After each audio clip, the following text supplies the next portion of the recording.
Welcome to red TV. నేను మీ తేజ.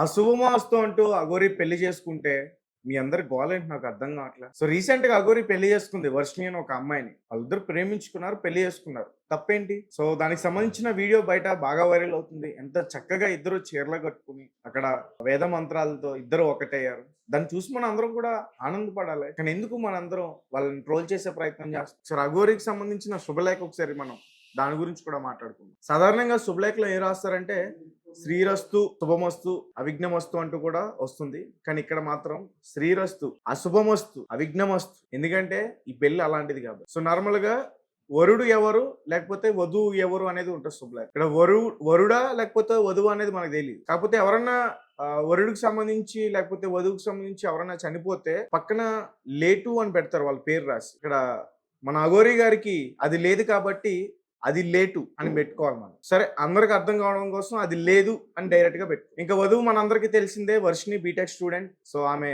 ఇంటికి వచ్చి మళ్ళీ వెనక్కి వెళ్ళి పెళ్లి చేసుకుంది. అయితే ఆదివారం సాధారణంగా అఘోరీలు ఎక్కువగా సమాధుల దగ్గర ఉంటారు. అక్కడ శవాలు తింటూ వాళ్ళ జీవనం సాగుతుంది. హిమాలయాల్లో ఉంటారు, చాలా ఘోర తపస్సు చేస్తారు. ఇలాంటి కథలన్నీ కూడా మనం వింటూ ఉంటాం. ఏదైనా కుంభమేళా జరిగితే సడన్ గా వచ్చి సడన్ గా వెళ్ళిపోతారు, గాల్లో వస్తారు, గాల్లో వెళ్ళిపోతారు.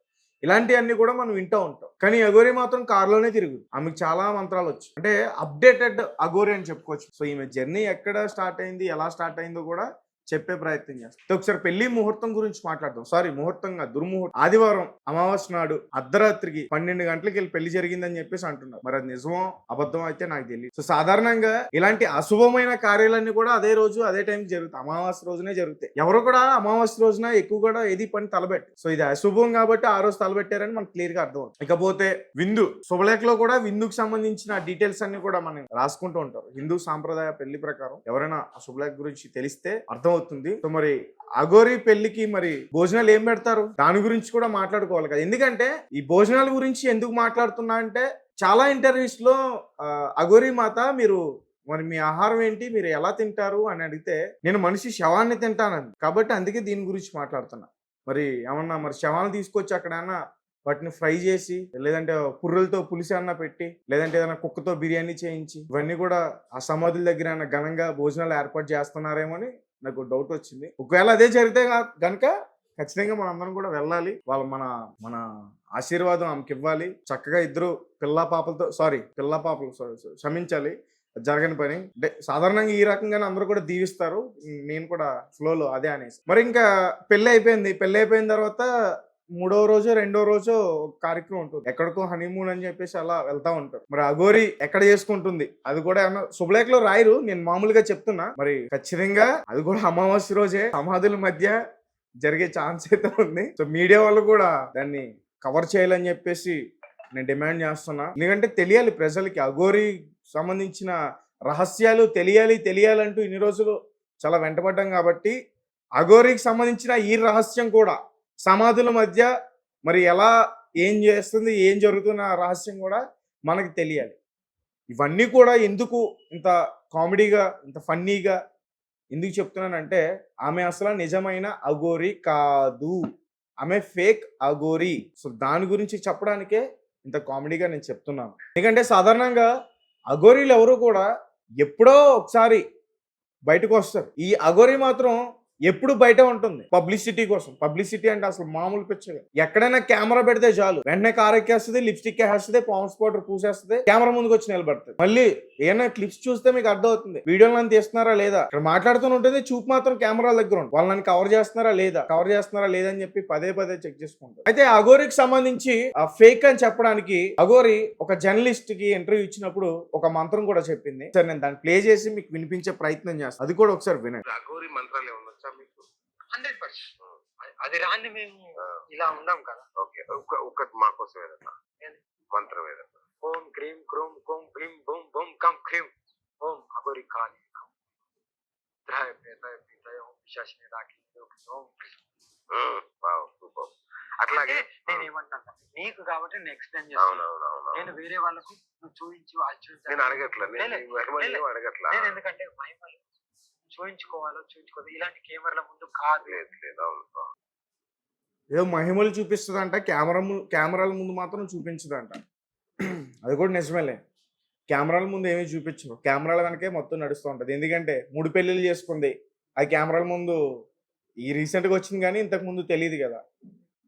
ఆ పెళ్ళిళ్ళు అయినాయా? లేకపోతే మోసం చేసిందా అనే విషయాలు కూడా ఇంకా క్లారిటీగా తెలీదు.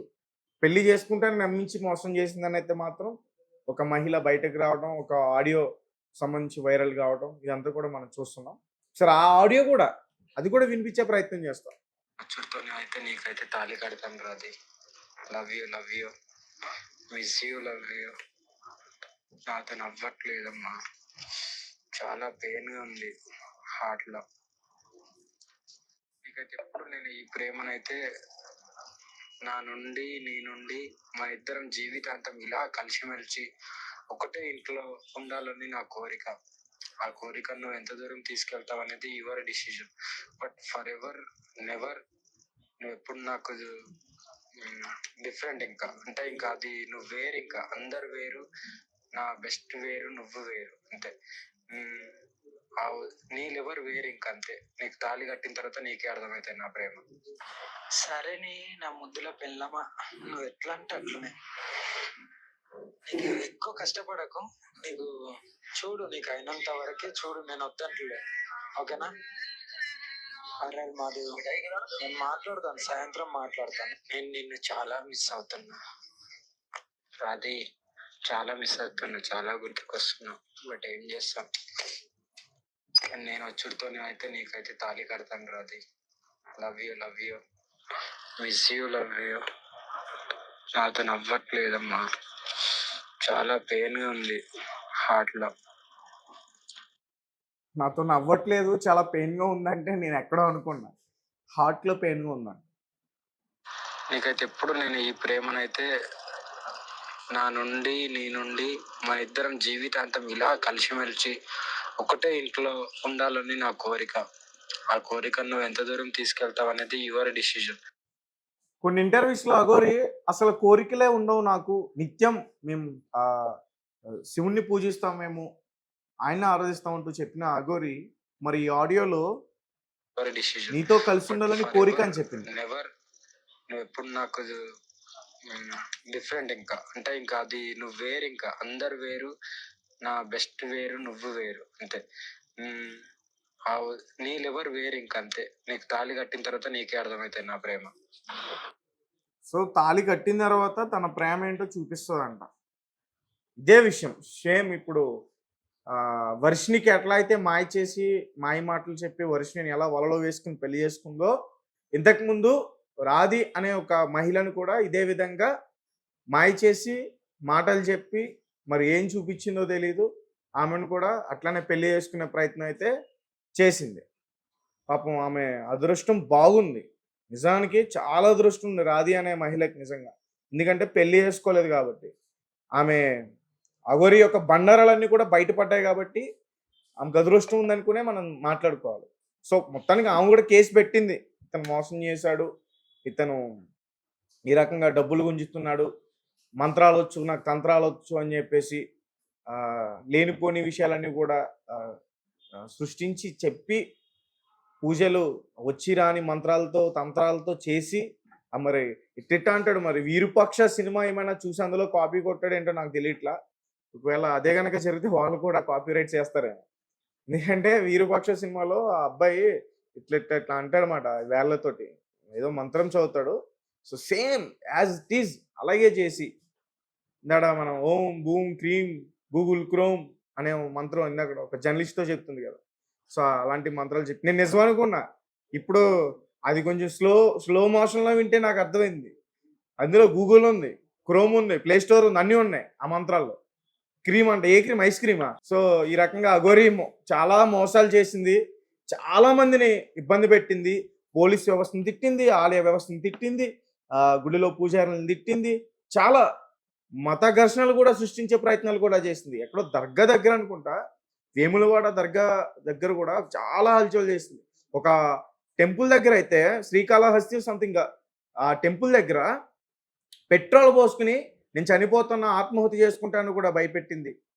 చాలా చాలా ప్రయత్నాలు చేసింది ఆమె. మరి పోలీసులు ఆమెను ఎందుకు అరెస్ట్ చేయట్లేదా అని అనుకుంటే, అంటే సరైనటువంటి ఆధారాలు పోలీసులకి ఇస్తే ఖచ్చితంగా అరెస్ట్ చేస్తారు. ఎవిడెన్స్ లేకుండా, సాక్ష్యాధారాలు సరిగ్గా లేకుండా పోలీసులు ఏం చేయలేరు కాబట్టి సో ఖచ్చితంగా ఈసారి పక్కా ప్రూఫ్స్ అన్ని దొరికాయి. ఈసారి మాత్రం అఘోరికి 4వ పెళ్లి పోలీసుల లాఠీతో అవుతుందని నేను రెడ్ టీవీలో బలంగా చెప్తున్నా. సో 4వ పెళ్లిలో అఘోరి గురించి మళ్ళీ మాట్లాడుకుందాం. ఈసారి లాఠీతో పెళ్లి. అఘోరికి ఎలానో అది లేదు కాబట్టి మరి లాఠీతో ఏం చేస్తారనేది కూడా మనకి బాగా అర్థం అవుతుంది. ఖచ్చితంగా పెయిన్ వస్తుందని చెప్తుంది కదా, హార్ట్లో చాలా పెయిన్ వస్తుంది కదా. ఈసారి పెయిన్ ఎక్కడ రప్పిస్తారో మనం ఖచ్చితంగా చూడొచ్చు. ఈ అఘోరిని నమ్మొద్దు. ఈమె ఎక్కడైనా మన తెలుగు 2 రాష్ట్రాల్లో మళ్ళీ ఎక్కడైనా కనిపిస్తే మాత్రం తమిరి కొట్టాలని ఎడంగాలు చెప్పుతో మరి కొట్టి బుద్ధి చెప్పాలి. సో కాబట్టి ఈ హిందూ ధర్మ రక్షకులు చాలా మంది స్వాములు, గురువులు వాళ్ళు కూడా ముందుకు వచ్చి నేను ఖండించే ప్రయత్నం చేస్తున్నారు. ఇంకా వర్షిణి జీవితం ఇంకా వాళ్ళ పేరెంట్స్ చేతుల్లో లేదు. ఆమె అఘోరి మాయలో పడిపోయింది. కానీ వాళ్ళ పేరెంట్స్ చాలా బాధపడుతున్నారు. మళ్ళీ తిరిగి వస్తుందని చెప్పేసి అని వాళ్ళు ఎదురు చూస్తున్నారు. వాళ్ళ నాన్నకి పక్షవాతం వచ్చింది, వాళ్ళ అమ్మకి ఫిక్స్ వచ్చిందని చెప్తున్నారు. వాళ్ళు కూడా చిన్నగా త్వరగా కోలుకోవాలని చెప్పి నేను కోరుకుంటున్నా. సో అఘోరిని అయితే వదలొద్దు. ఖచ్చితంగా అఘోరికి కఠినంగా బుద్ధి చెప్పాలి. పోలీసుల లాఠీలతో బుద్ధి చెప్పాలి. Thank you for watching. Thank you so much.